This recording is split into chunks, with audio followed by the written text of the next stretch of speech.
I'd like to introduce my best friend, Ken Marty. Hello. We met in 1984 in the same way that I met my current husband, through an ad. I placed an ad and you answered it. Do you remember about that? Yes, but I think it was 1985. Could be. Sure it was. And we kind of connected and liked each other. Do we still like each other? Most of the time. Most of the time. Yeah, we do. I have to say that Ken is one of the most interesting people I have ever met, and I mean that sincerely. One of the things that's interesting about you is all these jobs that you've had. You started out as a school teacher? Well, I went to college and got a degree teaching. Yes. And I taught school for a while. And in a one-room In a schoolhouse? one-room schoolhouse in Nebraska, which was quite an experience. Covered how many, what age group? And that was grades 2 through 7. That was challenging. And I had 10 students. And also I owned a flower shop, and with Jack I owned a coffee shop. And so I've done some business things, and he was a better businessman than me, but nevertheless we were in it together. And you were a data processing person at one time? You did data Very processing? briefly I did word processing. And I want to tell you, Ken had a big gun. He was a prison guard for 5 years. No. Not for very long at all, about 6 months, and then I started teaching. Oh, really? Yeah, I taught. In the prison? In the prison. Well, that's what I meant. You worked there like about 5 years in the prison. But, yeah, so that happened too, and I did not like working in the prison. After that, I went into business with Jack, and we did this coffee shop for about, I don't know exactly. 5 years. Actually, it was 92, August 2nd, we opened the coffee house, and it was over in the year two, about 8 years. Yeah, something like that. Something like that, yeah. And it's quite an accomplishment. I was very proud of our work. Yeah, it was a very nice place. And you moved to Big Bear, I lived and in- you worked where in Big Bear?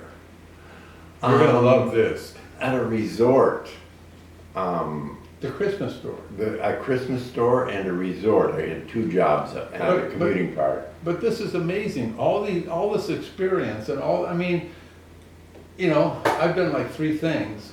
Well, that's your problem. Yeah. But there's Why do you think we've been friends for so long? I mean, we had a few ups and downs, but we always came through. well, I think that's all a matter of some people connect, and if you really connect with somebody, you work things out, Yes. and that's all there is to it. You figure out that the relationship is more important than these little differences that pop up that could irritate you. And that the big picture is, Ken's always gonna be my best friend. Always. Yeah, I'll always be there for you. there you And he'll go. always be there for me. And I'm sure that's true. I remember one time when I was very, very sick at home, and it was with Guillain-Barré, and I couldn't walk and I was paralyzed.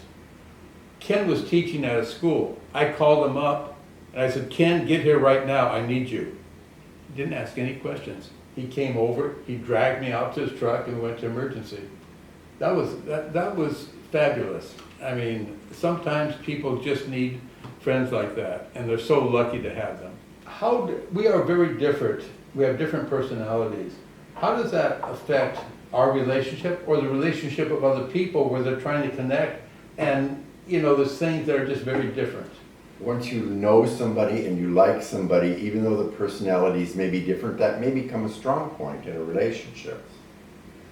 And sometimes there's something attractive about That's being right. different. The difference could be in addition to the other person. It can be an asset to the relationship because, you know, you want to do one thing at one moment, but your partner wants to do something completely different, and you're both comfortable going your separate ways, but you come back together again. Yeah, just like Doug and I have difference. Sure. He likes musicals, he likes the opera. I don't care for that, you know. But we have a lot of common interests that we get together on, so that really works. Okay. And I never told you this, but you're one of the 2 people that I put on a pedestal. Of all my friends, you're one of the 2 people. I hope it doesn't crumble.